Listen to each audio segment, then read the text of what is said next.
Hello बच्चों, कैसे हैं आप सब। उम्मीद करता हूं आप सब बहुत अच्छे होंगे।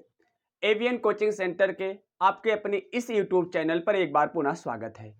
आज का यह वीडियो सेशन बहुत ही महत्वपूर्ण होने जा रहा है, क्योंकि आज के इस वीडियो सेशन में आपको 12th बायोलॉजी के और एक महत्वपूर्ण टॉपिक मादा जनन तंत्र के बारे में डिस्कस किया जाएगा।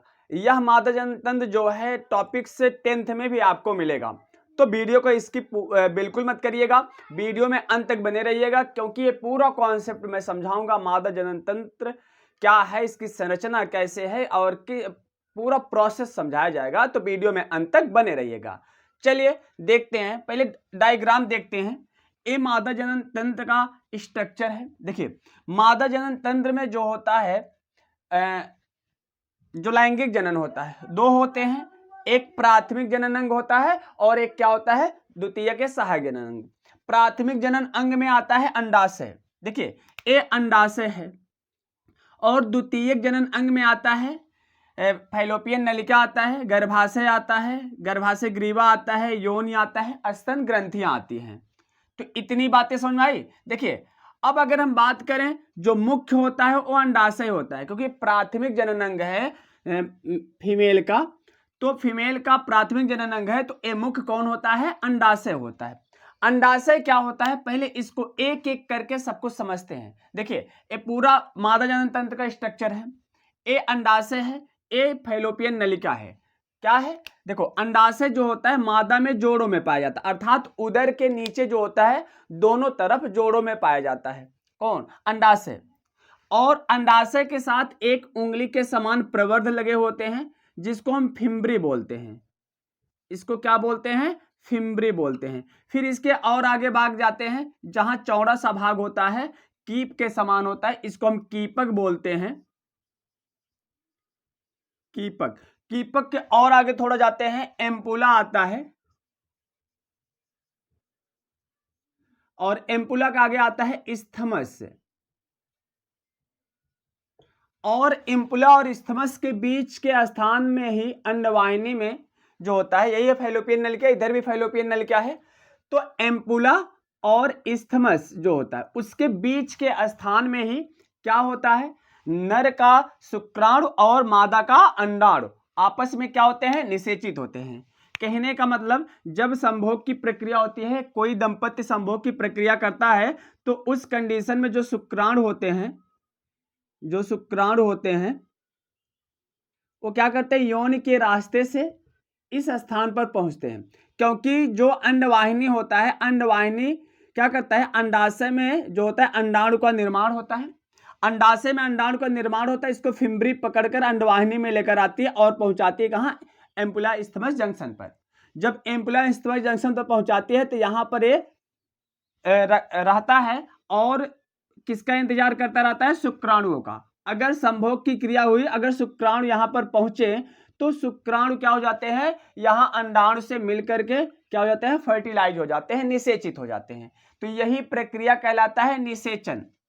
ठीक, ये आगे पढ़ेंगे भी, तो पहले समझते हैं पूरा इसका स्ट्रक्चर। तो यहां समझ गए, अंडाशय जो होता है क्या होता है, मादा के दोनों तरफ उदर क्या होता है कि इसकी संख्या एक जोड़ी उदर गुहा में दोनों ओर स्थित होती है। देखो, एक इधर है, एक इधर है।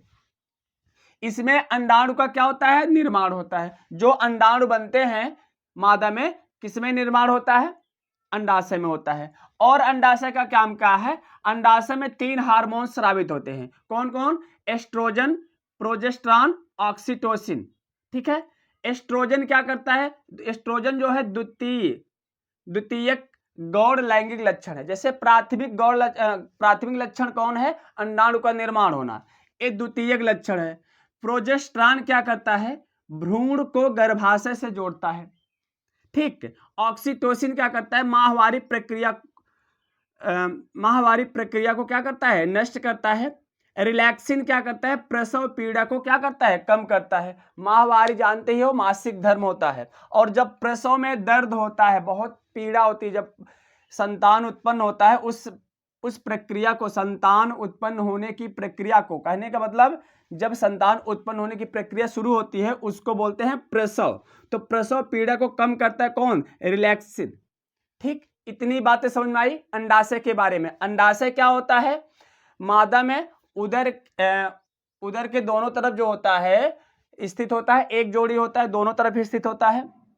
यह अंडाणु का निर्माण करता है और जो भी मादा के हार्मोन्स होते हैं उसको क्या करता है? स्रावित करता है। कौन?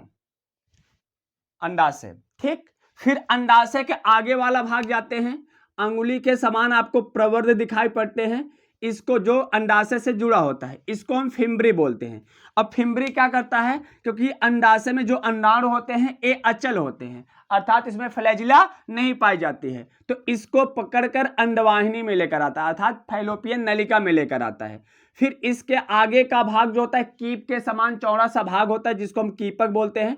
कीपक के थोड़ा और आगे जाते हैं एम्पुला होता है, और एम्पुला के आगे जहां जाते हैं संकीर्ण पथ होता है, एकदम सकरी पथ होता है, उसको इस्थमस बोलते हैं। और एम्पुला और इस्थमस के बीच के स्थान पर ही अंडवाहिनी में फैलोपियन नलिका में अंडाणु और शुक्राणु निषेचित होते हैं। अगर कोई पूछे मादा में अंडाणु का निषेचन कहां पर होता है या निषेचन कहां पर होता है, आप बताओगे अंडवाहिनी में। और अंडवाहिनी के किस स्थान पर?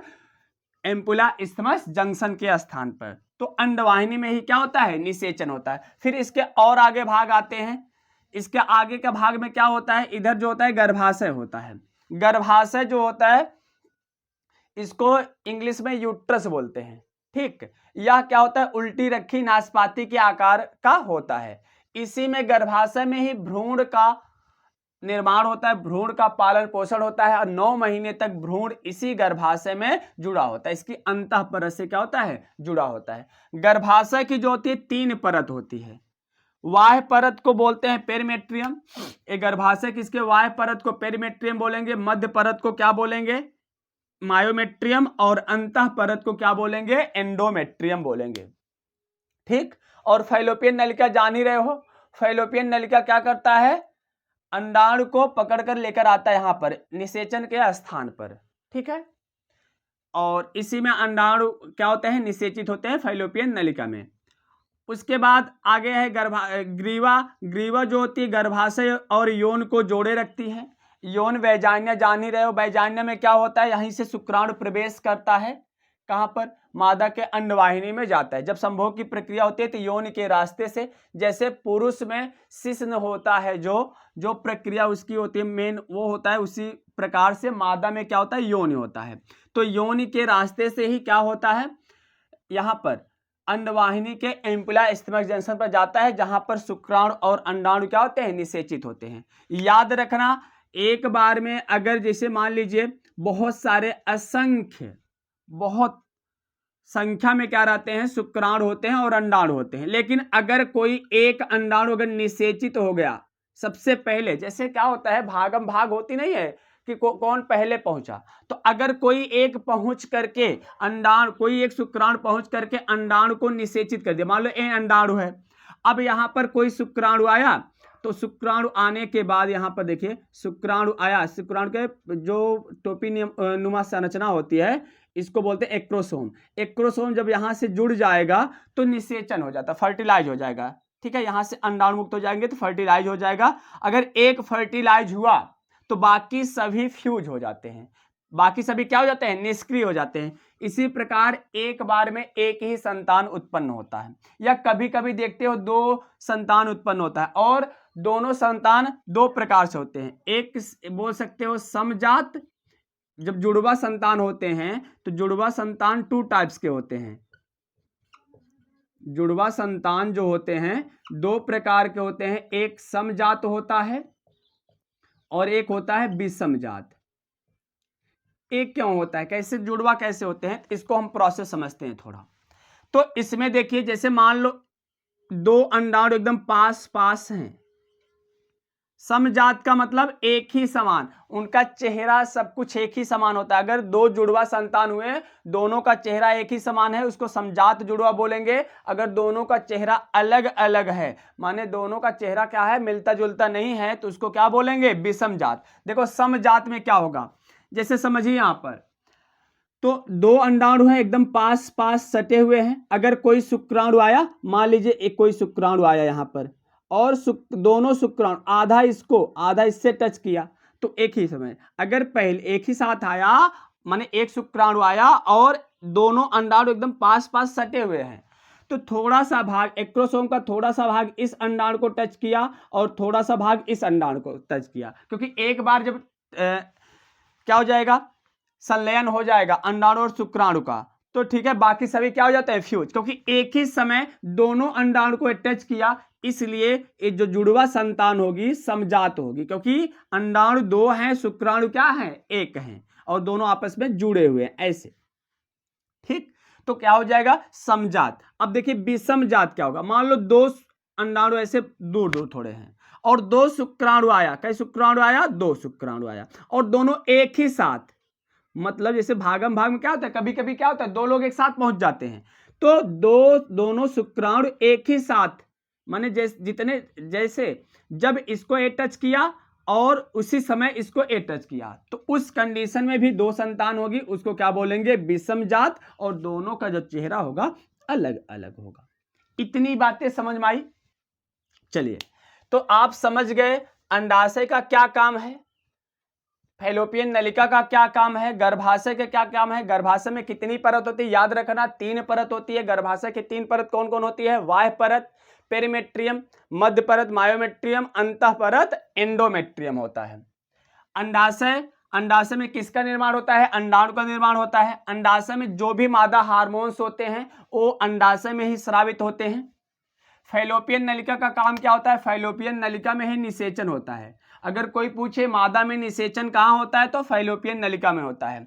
तो गर्भाशय का काम समझ में आया, अंडाशय का काम समझ में आया, और क्या, फैलोपियन नलिका का। ग्रीवा बताए थे योनि और गर्भाशय को जोड़े रखता है, ठीक है, और योनि जान ही रहे, योनि के ही रास्ते से क्या होता है, शुक्राणु प्रवेश करता है मादा में।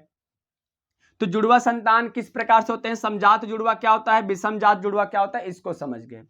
इतनी बातें समझ में आई, और कुछ इसमें सीखते हैं, ठीक है।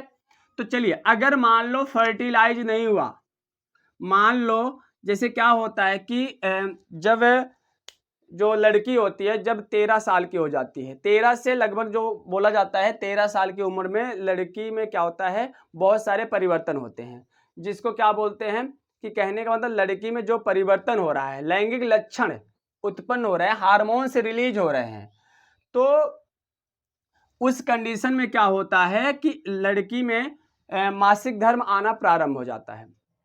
तो इस प्रक्रिया को, जब पहली बार लड़कियों में मासिक धर्म आता है तो उसको हम रजोदर्शन बोलते हैं, इसको हम आगे टॉपिक्स में पढ़ेंगे। तो लेकिन अगर मान लो यहां पर जब क्या होता है, अंडाणु यहां पर आ जाते हैं और जब शुक्राणु प्रवेश नहीं करते, मान लो संभोग की प्रक्रिया नहीं हुई या शुक्राणु यहां तक नहीं पहुंच पाए, तो उस कंडीशन में क्या होता है, अब ए जो अंडाणु होते हैं लगभग 28 दिन के चक्र के बाद ये खराब हो जाते हैं। खराब होने के बाद और ये जो गर्भाशय की अंतः परत होती है ये भी मांसल युक्त होती है और ये भी बनती और बिगड़ती रहती है। तो जब यहाँ पर निषेचन नहीं होता है तो अंडाशय से जो निकला हुआ अंडाणु है और गर्भाशय की अंतः परत टूट जाती है, तो टूट करके रक्त म्यूकस के रूप में यौन के रास्ते से बाहर निकलती है। इसी को हम बोलते हैं मासिक धर्म बोलते हैं। इसको अभी हम आगे टॉपिक्स में पढ़ेंगे, ठीक है। तो यह टूट जाता है। याद रखना 2 तरफ होता है अंडाशय। अगर मान लो किसी भी लड़की में पहली साइड, अगर मान लो जनवरी में इस साइड बन रहा है, अंडाणु का निर्माण हो रहा है, तो फरवरी में इस साइड निर्माण होगा। कहने का मतलब हर मंथली अलग अलग अंडाशय में क्या होगा, अंडाणु का निर्माण होगा, ठीक। तो इतनी चीजें हमें लिखना है। और इसमें एक और आता है, स्तन ग्रंथियां आती हैं, जाती है, स्तन तुमिका मिलकर स्तन नलिका बनाती है, स्तन नलिका मिलकर स्तन ग्रंथियां बनाती है। फिर उसी के बाद क्या होता है, उसमें दुग्ध का स्रावण होता है। ये प्रक्रिया कब होती है, जब कोई भी लेडीज जो होती है गर्भ धारण करती है, तो गर्भ धारण के समय से ही 9 महीने तक उसके स्तन की ग्रंथियों में क्या होता है, लगातार परिवर्तन होता है, जिसके कारण उसमें दुग्ध का स्रावण होता है। जब शिशु का निर्माण हो जाता है, प्रसव की प्रक्रिया हो जाती है, तो क्या हो जाता है, उसमें दुग्ध का स्रावण हो जाता है। तो याद रखना, निषेचन के पश्चात जब यहाँ पर निषेचन हुआ, मान लो शुक्राणु अंडाणु यहाँ पर मिले तो इस प्रक्रिया को निषेचन बोलते हैं। निषेचन के प्रक्रिया यहाँ पर युग्मनज बनता है, जिसको द्विगुणित बोलते हैं, 2n। फिर 2 से 4 कोशिका बनाएगा, 4 से 8 कोशिका बनाएगा, 8 से 16 बनाएगा, 16 से 32 बनाएगा, 32 से 64 बनाएगा, 64 से 128 बनाएगा। 64 से कितना बनाएगा? 128 कोशिका जब हो जाता है, देखिए 16 कोशिका अवस्था को मोरिला बोलते हैं, ठीक है, 128 कोशिका अवस्था को ब्लास्टोसिस्ट बोलते हैं। उस कंडीशन में क्या हो जाएगा, जो युग्मनज होगा यहां से जुड़ जाएगा गर्भाशय के अंतःपरश से, तो इसी को बोलते हैं। फिर भ्रूण का निर्माण हो जाएगा। किसका निर्माण होगा? भ्रूण।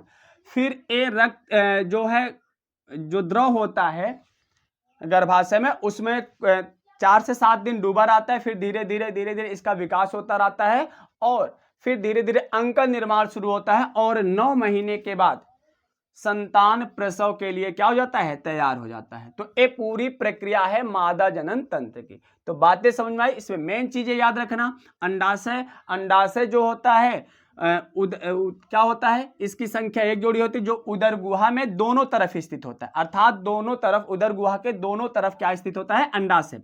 और अंडाशय में ही अंडाणु का निर्माण होता है और जितने भी मादा हार्मोन्स होते हैं, जैसे एस्ट्रोजन हुआ, प्रोजेस्टेरॉन हुआ, ऑक्सीटोसिन हुआ, रिलैक्सिन हुआ, सभी इसी में निर्माण होता है अंडाशय में।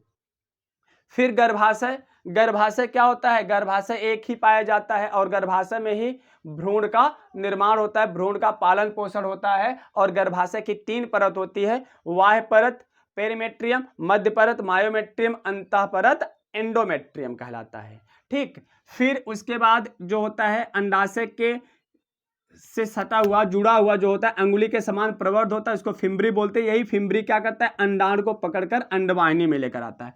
फिर आगे जाते हैं, कीप के समान भाग होता है जिसको कीपक बोलते हैं। फिर उसके और आगे का भाग एम्पुला होता है। फिर अंडवाहिनी में जो और आगे संकीर्ण पथ होता है उसको इस्थमस बोलते हैं। एम्पुला और इस्थमस के बीच में ही अंडवाहिनी में एम्पुला और इस्थमस का बीच का स्थान होता है इम्पुलरी इस्थमस जंक्शन, जहां पर नर का शुक्राणु और मादा का अंडाणु क्या होता है? निषेचित होता है। तो अगर कोई पूछे, अगर क्वेश्चन आया तो मादा में या मनुष्य में जो नर का मनुष्य में जो होता है निषेचन कहां पर होता है, तो आप बताओगे मादा के अंडवाहिनी में क्या होता है? निषेचन होता है। अगर और बारीकी से बताना है तो मादा के अंडवाहिनी के इम्पुलरी इस्थमस जंक्शन पर, ठीक। तो फिर गर्भाशय जान ही रहे हो, तो गर्भाशय के परतों के इसी में भ्रूण का निर्माण होता है। यह पूरी प्रक्रिया है मादा जनन तंत्र की, ठीक।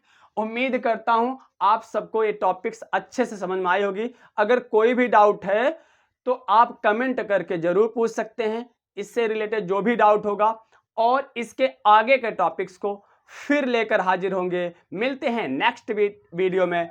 ऐसे ही प्यार और सपोर्ट बनाए रखिएगा प्लीज। तो अगर वीडियो सेशन अच्छा लगा हो तो वीडियो को लाइक कर दीजिएगा और ज़्यादा से ज़्यादा वीडियो को शेयर कर दीजिएगा। फिर मिलते हैं एक और ऐसे बेहतर वीडियो के साथ, इसके नेक्स्ट पार्ट के साथ। लव यू दोस्त, बाय बाय, राधे राधे।